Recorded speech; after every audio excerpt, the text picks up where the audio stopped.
now. Come with me now. Go with me now. I'm gonna take you down. Go with me now. I'm gonna show you how. Go with me now. All right, welcome to Keynes versus Hayek, or Keynes versus classical economists. Really what we're going to look at now is just some disagreements in economics. What I'm going to do is quickly just review a couple of things. Number one, we are going to be using the aggregate demand, aggregate supply model from here on out. And so we're just going to show what happened to the economy in 2008. So prior to the recession, economy's looking good, everything's fine. Then all of a sudden, the end of 2007, we tank. All right, and actually it started way before then. If you look, this peak was actually prior to the end of 2007, so it was sort of on the verge of going on down. Anyway, aggregate demand curve shifted to the left, and voila, we have a recession. So remember, whenever the equilibrium, the short-run equilibrium, is to the left of the long-run aggregate supply curve, we have what is known as a recessionary gap. All right. So let's talk about how economists tend to want to do things about recessions. Okay. So here are our big disagreements. We have classical economists. The example we're going to be using is Friedrich von Hayek. He's an Austrian economist, but there's others like him. Anyway, classical economists tend to believe that the economy is a dynamic force that can fix itself. Okay, and so there are always short-run fluctuations in the business cycle, but in the long run, the economy will always end up back at its full employment equilibrium. Okay, so the policy, generally speaking, is laissez-faire. Y'all have heard of that. Just, basically hands off. Don't do anything. Just leave the economy alone. Okay? Keynesian economists took a different view, more of a short-term view, and that is, short-run fluctuations in the business cycle tend to disrupt people's lives, and sometimes the adjustment back to a long-run equilibrium could take a long time. And so Keynesian economists believe that the government can intervene in these business cycle fluctuations to correct the economy. So we're going to look at basically why each of these believes what they believe. Okay? So, generally speaking, prior to about, I'm going to say 1900, maybe, and into that, into 1910 maybe. Prior to those years, the economy was largely left alone. The government did not do a whole lot with it. Government was relatively small, and so the economy would correct itself. And so this is sort of a review. We're going to go through how the economy self-corrected in a classical market. All right. So to begin, what happens to employment, price level, and output in the short run when interest rates rise or consumer confidence falls? In other words, what happens when aggregate demand falls? Okay, so aggregate demand drops. We get a new short-run equilibrium at a lower price level with less output. And since there's less output, unemployment's going to rise, and employment then is going to decrease. So now the economy is at, I'll call it point B. Okay? Now, at the new price level, over time, resource costs are going to tend to decline, like wages. And so when wages go down, so let's put that there, going to decrease. So as wages decrease, the short-run aggregate supply curve is going to shift to the right. So employers can now hire more workers at lower prices, which is going to boost aggregate supply. And so really, the self-correcting economy is basically just saying that, yeah, there's short-run fluctuations, but just because we move to be in a recession doesn't mean we stay there. The economy moves back to its long-run equilibrium. And so that's what we mean by self-correcting economy in classical markets. Okay? The exact opposite mechanism also works.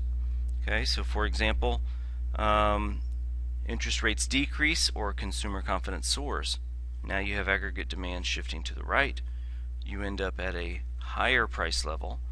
Now everybody's going to demand higher wages, and that's going to shift the short-run aggregate supply curve left.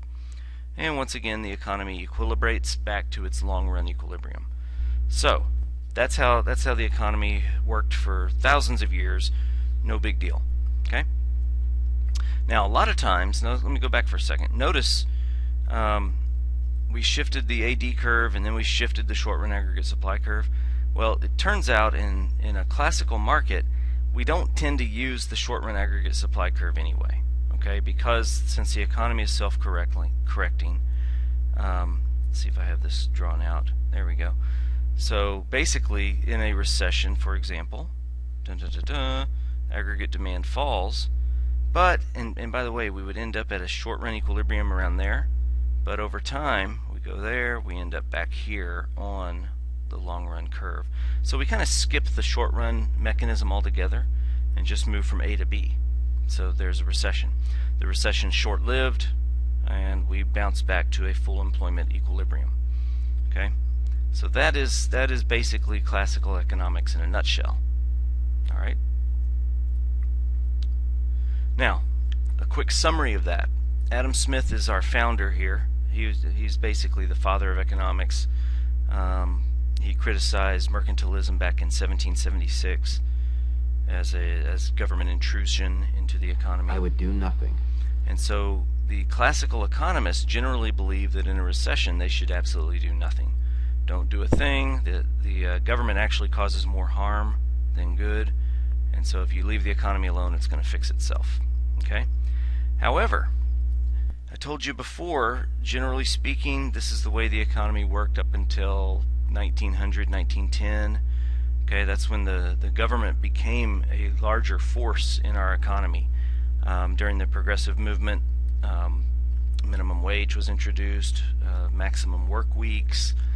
The government itself just got bigger and bigger and became a larger part of the economy. And during the Great Depression in 1930, people were clamoring for help. Okay, the economy was not fixing itself. And so that's when we started to see this Keynesian economics, which is basically government intervention in the economy. All right.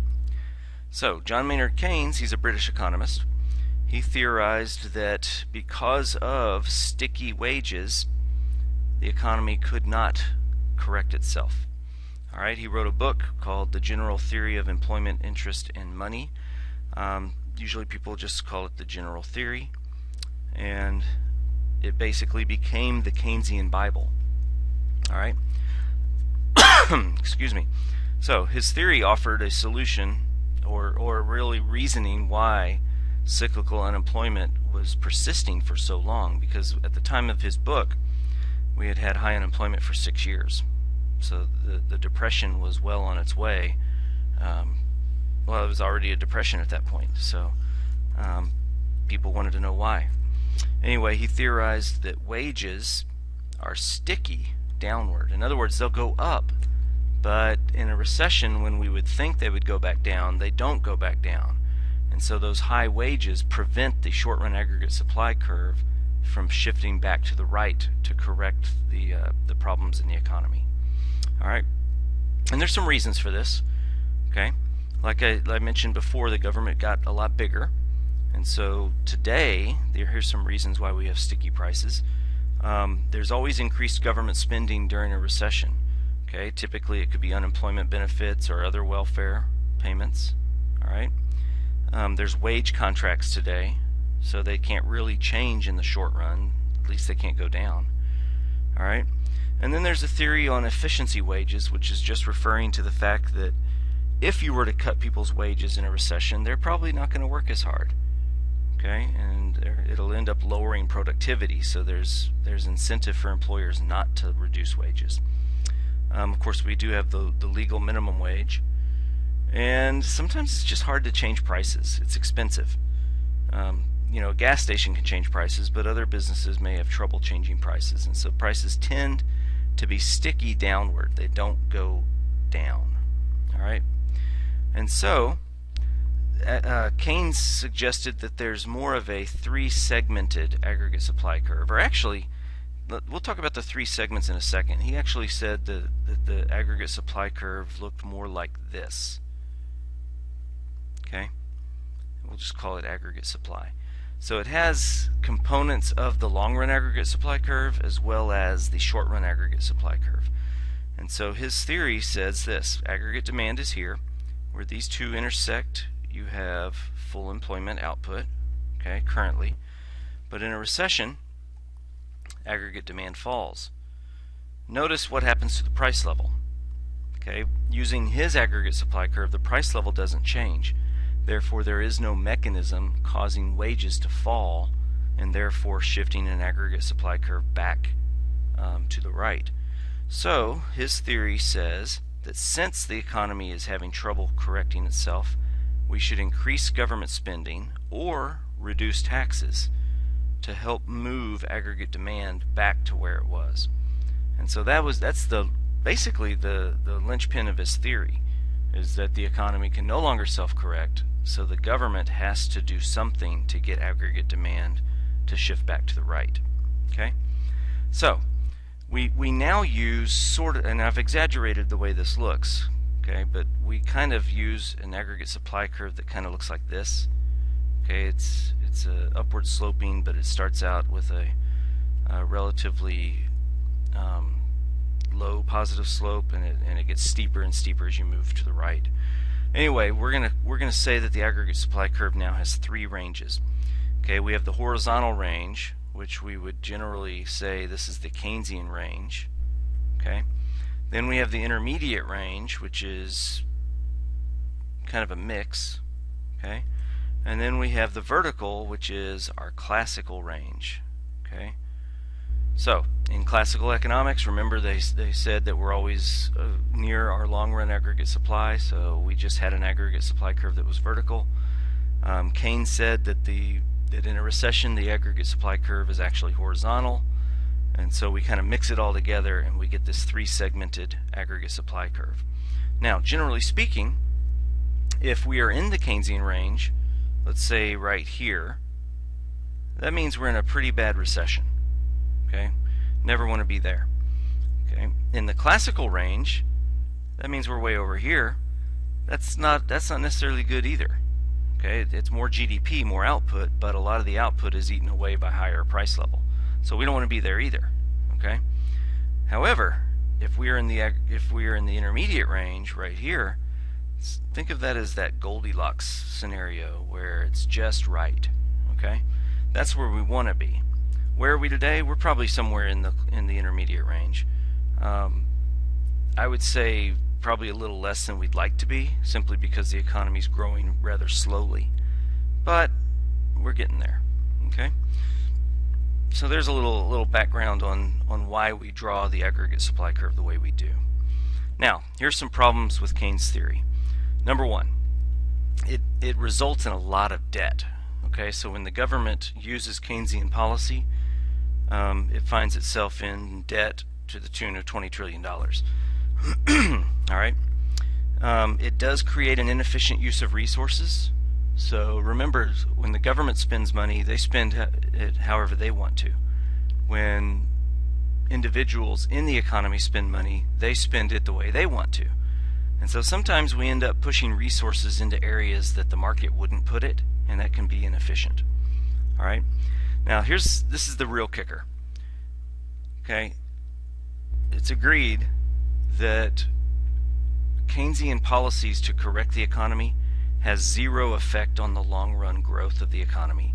It just causes short-run changes, which are kind of like band-aids or sugar highs. You know, if you're low on energy, you want something to put in your body real quick to boost your energy.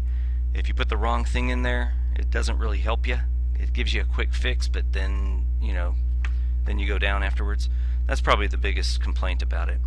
Another one, if you really want to be cynical, is that it leads to political business cycles, because the party in power always likes to spend money, and when they spend that money, the economy gets boosted.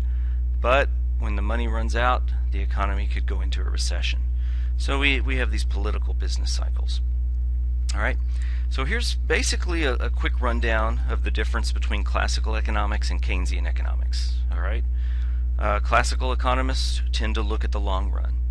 Okay, we're more interested in long-run growth in the economy and putting in place policies that affect long-run growth.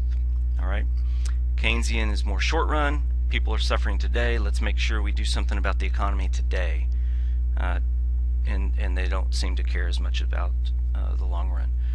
Why is all of that? Well, because in Keynesian economics they believe prices are sticky going downward, which is largely true based upon what the economy is doing today.